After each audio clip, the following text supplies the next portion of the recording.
पेशेवर बनने के बाद एक प्रारंभिक कौशल होता है जो कि प्रथम स्तर का पेशेवर बनने के साथ ही प्राप्त होने वाला कौशल है। ड्रैगन टोटेम का पहला कौशल लोंग वेई कहलाता है। जियांग यांग के माथे पर ड्रैगन टोटेम का निशान स्पष्ट रूप से उभर रहा था और दुनिया के प्रति तिरस्कार की भावना उसके शरीर में व्याप्त थी और हर कोई एक पल के लिए शांत हो गया। धनुष के तीर लिए युवकों ने जियांग यांग पर निशाना साधा, लेकिन वे ट्रिगर नहीं दबा सके। पुलिस को फोन करने वाली लियू पिंग भी अपनी जगह पर जम गई और समय रहते अपना फोन चालू नहीं कर पाई। लॉन्ग वेई, एक विशालकाय ड्रैगन की शक्ति, उन सभी प्राणियों पर निवारक प्रभाव डालती है जिनकी शक्ति उससे कम होती है। ये किंग वेई और शियाओवान जियांग यांग के पीछे खड़ी थी। उन्हें ऐसा लग रहा था जैसे उनका खून जमने वाला है और वे हिल भी नहीं पा रही है। ली शुन और झांग याओ की हालत भी कुछ खास अच्छी नहीं थी। कियू चान ने भौहें चढ़ाई, उसके शरीर से ठंडा पसीना टपक रहा था। उसे ऐसा लग रहा था जैसे वह किसी जंगली जानवर का सामना कर रही हो। जियांग यांग भी बहुत हैरान था। हालांकि वह पुनर्जन्म लेने वाला व्यक्ति नहीं था और उसे अंतिम दिनों में जीवित रहने का कोई अनुभव नहीं था, फिर भी उसे लोगों को तरबूज और सब्जियों की तरह काटने के लिए खुद को ढालने की आवश्यकता नहीं थी। क्या ऐसा हो सकता है कि वह जन्मजात खलनायक था? हालांकि वह मन ही मन बार बार आहें भर रहा था, लेकिन बाहरी तौर पर उसकी आंखों में उदासीनता थी और वह हाथ में चाकू उठाए धीरे धीरे भीड़ में चला गया। चोरी के दोषी कुछ युवकों की बेरहमी से हत्या कर दी गई जो भागने की कोशिश कर रहे थे। अंत में वह लियू पिंग के पास आया और व्यंग्य भरे लहजे में बोला, क्या तुम अपने फोन से कॉल कर सकते हो? लियू पिंग को बहुत पसीना आ रहा था। वह हिलने डुलने में असमर्थ थी और लंबे समय तक अपने मुंह में गैस रोक नहीं पा रही थी। नहीं नहीं जियो, मेरे पति। जियांग यांग को लगा कि वह शोर मचा रही है, इसलिए उसने उसे खिड़की से बाहर फेंक दिया। एक दिल दहला देने वाली चीख के साथ कोमल मांस की जमीन पर गिरने की आवाज सुनाई दी। कुछ देर के लिए दर्शक एकदम शांत हो गए। जियांग यांग ने सबकी भयभीत निगाहों को देखा। वह जानता था कि कुछ लोग उसे क्रूर समझ सकते हैं, लेकिन अब खुद को खलनायक कौन कहेगा? एक खलनायक का रूप रंग खलनायक जैसा होना चाहिए और वह बिना किसी बल प्रयोग के अपनी गर्जना से सभी बाधाओं को कुचल देगा। लेकिन वह कोई ऐसा पागल नहीं है जो अंधाधुंध निर्दोष लोगों की हत्या करता हो। कुछ लोग तो सरासर बदमाश होते हैं जो मुसीबतों का फायदा उठाते हैं। वे बिना कुछ किए ही टीम में घुसपैठ कर जाते हैं। जियांग यांग ऐसे लोगों के लिए मुश्किलें खड़ी नहीं करेगा। इसलिए जियांग यांग ने उपस्थित लोगों की ओर देखा और अपनी गति को थोड़ा धीमा कर दिया। दूर जाओ। प्राचीन काले सोने के चाकू की नोक दरवाजे की ओर इंगित की गई थी और वहां मौजूद लोगों को चले जाने के लिए कहा गया था। जैसे ही ये शब्द मुंह से निकले, कुछ लोग हरकत में आए और दरवाजे की ओर चल पड़े। कुछ लोग काफी देर तक वहीं खड़े रहे और यहाँ तक कि कुछ महिला कॉलेज छात्राएं भी चापलूसी भरे चेहरों के साथ जियांग यांग की ओर चलने लगी। भाई, क्या तुम मुझे अपने साथ रख सकते हो? मैं थोड़ा बहुत गा और नाच सकता हूँ, लेकिन यह एक हाउस डांस है। भाई भाई, मैं खाना बना सकता हूँ और बना सकता हूँ। वाह, मैं अपने भाई का कुत्ता हूँ। इन लोगों के लिए जियांग यांग ने उनकी तरफ देखा तक नहीं और सीधे अपनी चाकू लहराकर उन्हें वहां से चले जाने का इशारा किया।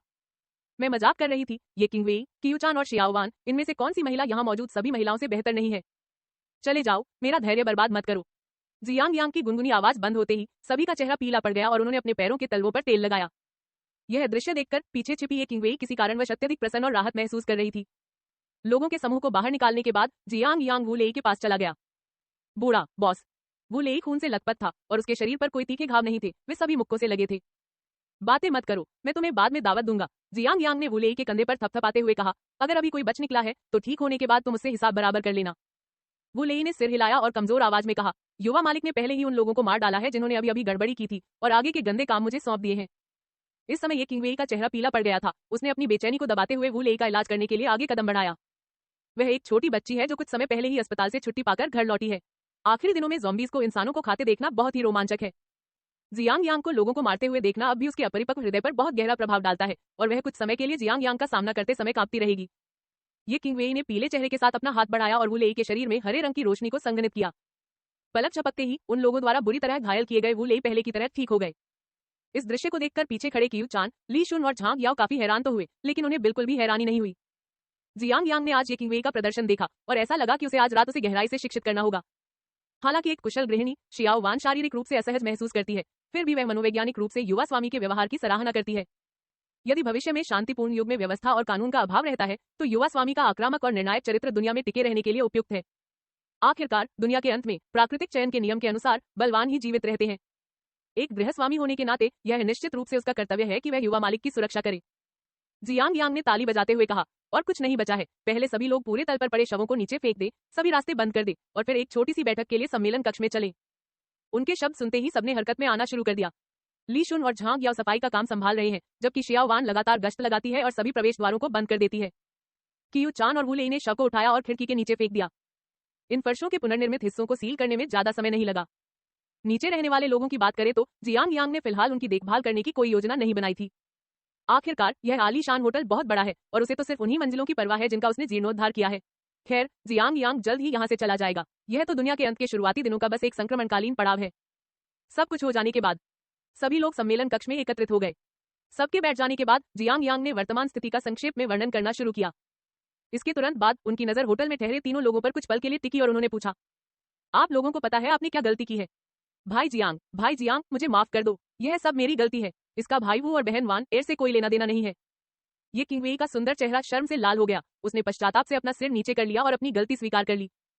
जब ये लोग अड्डे पर आए तो उसने दरवाजा खोल दिया, यह सोचकर कि अगर जियांग यांग समय पर नहीं पहुंचता और वो लेई उसे रोकने की पूरी कोशिश नहीं करता तो उसका क्या होता। आखिरकार उन लोगों के शब्द और उनकी आंखों में दिख रही भाव भंगिमाएं बहुत ही भद्दी हैं और वह कोई भोली भाली लड़की नहीं है जिसने कभी सुअर का मांस न खाया हो। जियांग यांग के साथ एक रात बिताने के बाद वह परिपक्व हो गया है। ये किंगवेई की माफी का सामना करते हुए जियांग यांग यह बात पहले से ही अच्छी तरह से जानता था। आज रात उसका इरादा ये किंगवेई को बड़ा होने देने का है और उसे उचित रूप से दंडित किया जाना चाहिए, जैसे कि एक्स विधि के सूत्रों का पाठ करना। आखिरकार मूल पुस्तक में ये किंगवेई एक अच्छी सहायक थी, लेकिन यह बाद के चरण में था। मैंने भी शुरुआती दौर में बहुत सारी गलतियां की और कई बार ऐसा पवित्र माँ की मानसिकता के कारण हुआ कि मैंने लगभग ये फैन को मार ही डाला था। अंतिम दिनों में सब कुछ संभव है, लेकिन पवित्र माता ऐसा नहीं कर सकती। जियांग यांग का इरादा न केवल ये किंगवेई को शारीरिक रूप से अपने अनुरूप ढालना है, बल्कि मनोवैज्ञानिक रूप से भी उसे अपने विचारों के अनुसार तराशना है। तो उसने कहा, मुझे यह मत कहो कि तुम्हें खेद है, तुम्हें वू लेई और शियाओवान को बताना चाहिए और अपने आप को। समय बदल गया है, आपने उन्हें अंदर आने दिया, लेकिन वे इस जगह पर कब्जा करना चाहते हैं। अपनी पूर्ण शक्ति की रक्षा किए बिना दया मत दिखाओ, क्योंकि इससे शायद आपकी और आपके आसपास के सभी लोगों की जान चली जाएगी। जब जियांग यांग बोलता था तो वह थोड़ी सी शक्ति छोड़ता था। मूल रचना में ये किंगवेई को कुंवारी के दिल से छुटकारा पाने में काफी समय लगा था, लेकिन जियांग यांग में इतना समय नहीं लगेगा। वह ये फैन नहीं है, विमान के बेटे के रूप में उसे पूरे विमान की मदद प्राप्त है। नायक के विरुद्ध लड़ना पूरी दुनिया के विरुद्ध लड़ने के समान है। आज जैसी स्थिति हुई है, जियांग यांग नहीं चाहता कि भविष्य में ऐसा दोबारा हो। भाई जियांग, मुझे पता है। ये किंगवेई ने अपनी मुठियां कसकर भींच ली और उसकी आंखों में आंसू भर आए। जियांग यांग की डांट के कारण नहीं, बल्कि आज उसकी दयालुता के कारण ही शियाओवान और वू लेई मुसीबत में पड़ गए थे। वू लेई इन लोगों द्वारा बुरी तरह घायल हो गया और शियाओवान को एक तीर से हाथ में गोली लगी। ये बातें उसे वास्तव में बहुत स्पष्ट रूप से याद हैं। अगर जियांग यांग इन लोगों को हरा नहीं पाता और अगर उसके पास कोई क्षमता नहीं होती तो उनका अड्डा पूरी तरह से दूसरों के कब्जे में आ जाता। गुरुजी, मेरी भी गलती थी। जब किंगवेई ने दरवाजा खोला तो मैंने उसे नहीं रोका। शियाओवान ने अपनी गलती स्वीकार करने के लिए हाथ उठाया। एक गृहिणी होने के नाते वह बहुत ही विचारशील थी और उसने पहले कभी ऐसी स्थिति के बारे में नहीं सोचा था, लेकिन इसमें उसे दोष नहीं दिया जा सकता। आखिरकार दुनिया अब अलग है। युवा स्वामी जियांग, मेरी भी गलती थी। वू लेई ने अपराधबोध से कहा, मैं इतना मजबूत नहीं हूँ। अगर मेरे पास जियांग शाओ की आधी ताकत भी हो तो अगर ये लोग भी आ जाएं तो मैं उन सबको हरा सकता हूँ। मैं अपनी ताकत बढ़ाना चाहता हूँ, कृपया युवा मास्टर जियांग से सलाह लें। इस बारे में बात करते हुए वू लेई की सुस्ती दूर हो गई और उसका लड़ने का जज्बा बुलंद हो गया। हालांकि उसकी बुद्धि का स्तर ऊंचा नहीं है, फिर भी वह यह समझ सकता है कि जियांग यांग को बहुत कुछ पता है। उनके मार्गदर्शन से ताकत बढ़ाना बिल्कुल संभव है। यह सुनकर जियांग यांग ने हल्की सी मुस्कान के साथ कहा, मेरे साथ आओ, और भी कई चीजों के साथ साथ मजबूत होना निश्चित है। वक्ता तो रुचि रखता है, लेकिन श्रोता उदासीन रहता है। उनकी आवाज अभी तक नहीं बदली है। कियू चान की आंखें चमक उठी, मानो वह कुछ सोच रही हो। अदृश्य रूप से जियांग यांग ने एक बार फिर भाषा की जादुई शक्ति का प्रयोग किया। वह जानता था कि कियू चान की सबसे बड़ी इच्छा शक्ति में सुधार करना थी, ठीक वैसे ही जैसे तांग या धन और प्रतिष्ठा के लिए तरसती थी। वर्तमान कियू चान भविष्य में स्थिर जल की तरह शांत मन की स्थिति तक पहुंचने से बहुत दूर है। यदि आप सही दवा लिखते हैं तो भी आप उत्तेजक हो सकते हैं। जब भविष्य में ये फैन की मुलाकात कियू चान से होगी तब बहुत देर हो चुकी होगी। उस समय कियू चान का दिल जीतना बहुत मुश्किल होगा। जियांग यांग ने आगे कहा, आइए मैं आपको हमारे नए सदस्यों से परिचित कराता हूँ। ली शुन, मेरा अच्छा भाई, वफादार और भरोसेमंद है, लेकिन थोड़ा सुस्त है। यह कहते हुए ली शुन ने मासूमियत से सभी को देखकर मुस्कुरा दिया। ली शुन की पत्नी झांग याओ एक अच्छी महिला है। झांग याओ ने भी मुस्कुराते हुए सभी का अभिवादन किया। कियू चान हमारे स्कूल की सबसे खूबसूरत लड़की है, लेकिन अगर तुमने मुझसे पंगा लिया तो उससे मत लेना। उसके हाथ में जो चाकू है वह सिर्फ दिखाने के लिए नहीं है। उसकी आवाज एकदम धीमी पड़ गई। कियू चान ने उसे गुस्से भरी नजरों से देखा और उसे इस बात का एहसास भी नहीं हुआ कि यह उसके जीवन में पहली बार था जब उसने ऐसा भाव दिखाया जिसे सभी जीवित प्राणियों को परेशान करने वाला कहा जा सकता है। वह हल्की सी मुस्कान के साथ बोली, इस दिखावटी आदमी की बकवास मत सुनो, मैं लोगों को हैक नहीं करूंगी। सब लोग हंस पड़े और उन दोनों ने एक दूसरे का कारोबार खो दिया, जिससे तनावपूर्ण माहौल भी कम हो गया। केवल ये किंगवेई ने चुपचाप मेज के नीचे अपने छोटे हाथ दबाए रखे। किसी कारणवश जब उसने कियू चान को देखा तो उसे संकट का आभास हुआ, लेकिन इसके बाद कियू चान ने जो कहा उससे सभी हैरान रह गए। मैं केवल काबिल विरोधियों को ही मारता हूँ। अगर तुम मेरे हाथों मरना चाहते हो तो तुम्हें अपनी ताकत बढ़ानी होगी। सौभाग्य से ये लोग संकीर्ण सोच वाले लोग नहीं हैं। कियू चान के अनुसार यह थोड़ा मजाकिया अंदाज में अपना परिचय देने का तरीका है। वह जियांग यांग के दोस्तों के साथ भी घुल मिल जाना चाहती है, इसलिए वह सोचती है कि वह मजाक कर रही है और इशारों इशारों में अपने शौक के बारे में बता देती है। आम लोगों की नजर में क्या ये ची गोगुओं की उकसावे वाली कार्रवाई नहीं है? आधी रात को गर्मागर्म सूप का भोजन करने के बाद जियांग यांग ने ये किंगवेई को छोड़कर बाकी सभी को कमरे आवंटित कर दिए। जियांग, भाई जियांग, मुझे कहाँ सोना चाहिए? ये किंगवेई ने अपना सिर नीचे झुका लिया, मानो वह वध के लिए इंतजार कर रही कोई भेड़ हो, हताश होकर। उसकी पलकें फड़फड़ाईं और ऐसा लगा जैसे उसे अगली घटना का कुछ अंदाजा हो और वह उसके लिए तैयार हो। यह सोचते ही उसकी चिकनी और कोमल त्वचा लाल हो गई।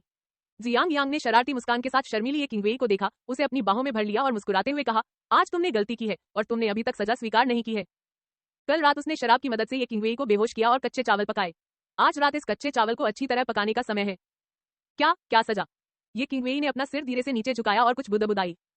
जियांग यांग उसे आधा धक्का देकर घर के अंदर ले आया। वह पके हुए सेब की तरह लाल हो गई थी। पिछली रात जियांग यांग ने उसके साथ जो किया था उसे याद करके वह शर्मिंदा और क्रोधित थी, लेकिन अब उसके मन में कोई नफरत नहीं थी, बस शुरुआती झिझक। जियांग यांग ने उसके गुलाबी कान के पास झुककर फूंक मारी। ठीक है बदमाश, अब सजा का समय आ गया है। एक पल के लिए शर्मीले ये किंगवेई का शरीर कांपने लगा। समय आ गया था। यह देखकर जियांग यांग ने ये किंगवेई को उठाया और उसे 7-8 मीटर ऊंचे एक बड़े पलंग पर लिटा दिया।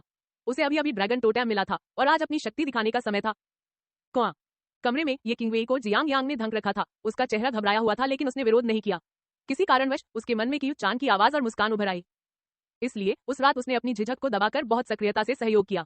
अनजाने में ही जियांग यांग के कुशल कौशल और मजबूत साथ के कारण वह कई बार शीर्ष पर पहुंच गई। अगले दिन सुबह सुबह कियू चान जल्दी उठी, कुछ देर तक बैठक में तलवारबाजी का अभ्यास किया और फिर आत्मविश्वास से जियांग यांग का दरवाजा खोल दिया। जियांग यांग, तुम बहुत आलसी हो, अभी तक क्यों सो रहे हो? कियू चान ने दरवाजा धक्का देकर खोला और बेडरूम में चली गई। दो सफेद फूलों को एक दूसरे को गले लगाते देख वे दंग रह गए। राव कियू चान के रूप में उसका सुंदर चेहरा थोड़ा अस्वाभाविक हो गया था। वो इतनी शर्मीली नहीं है, बस न जाने क्यों मेरे दिल में थोड़ी सी उदासी थी। उसे पहले कभी ऐसा महसूस नहीं हुआ था और उसे यह बहुत बुरा लग रहा था। इसी क्षण जियांग यांग ने अपनी आंखें कसकर बंद कर ली। ये किंगवेई को अपनी बाहों में कसकर पकड़े रखा, बिना हिले डुले सो गया और कियू चान द्वारा दरवाजा धकेलने से ये किंगवेई की नींद खुल गई। ये किंगवेई जाग उठी। जियांग यांग इतनी गहरी नींद में कैसे सो सकता है? जाहिर है वह नाटक कर रहा था। नींद से जाग उठी ये किंगवेई ने झट से एक तरफ फेंकी गई रजाई को खींचा और शर्मिंदगी और हैरानी महसूस करते हुए अपने नाजुक शरीर को कसकर लपेट लिया। बड़ी बहन, यह दरवाजा उपयोगी होने के लिए ही बनाया गया है। उसने थोड़ा चिढ़कर मुंह फुला लिया। बस उसकी शर्म की वजह से उसका लाल हुआ सुंदर चेहरा उतना विश्वसनीय नहीं लगता, लेकिन वह बहुत प्यारी लगती है। उसी समय उसने कंबल के नीचे अपनी कोमल पिंडली को रगड़कर जियांग यांग को जगाने की कोशिश की, लेकिन उसे एक गर्म गेंद का सामना करने की उम्मीद नहीं थी। अब ये किंगवेई का सुंदर चेहरा और भी ज्यादा गुलाबी हो गया। भाई जाग जाओ। ये किंगवेई का पता बदल गया है। यह कल रात की सजाओं में से एक थी। जब जियांग यांग ने ये किंगवेई को खुश किया तो उसने उसे अच्छा भाई कहा। अब कॉल करना आसान है। हम जियांग यांग, मरने का नाटक मत करो, उठो और मुकाबला करो। क्या ये भाई बहन है? कियू चान ने असंतुष्टि से नाक सिकोड़ी और फिर दरवाजा जोर से बंद कर दिया। वह इस समय बहुत परेशान थी। आमतौर पर उसे ऐसा बिल्कुल भी महसूस नहीं होता था। अगर पहले की बात करें तो कियू चान को लगता था कि उसके दिल में सिर्फ द्वंद्व युद्ध की उम्मीद ही थी। इस समय मन उदास है और उसके मन में बार बार जियांग यांग की ये किंगवेई को बाहों में लिए सोते हुए की तस्वीर उभर रही है, खासकर जियांग यांग का खुला शरीर।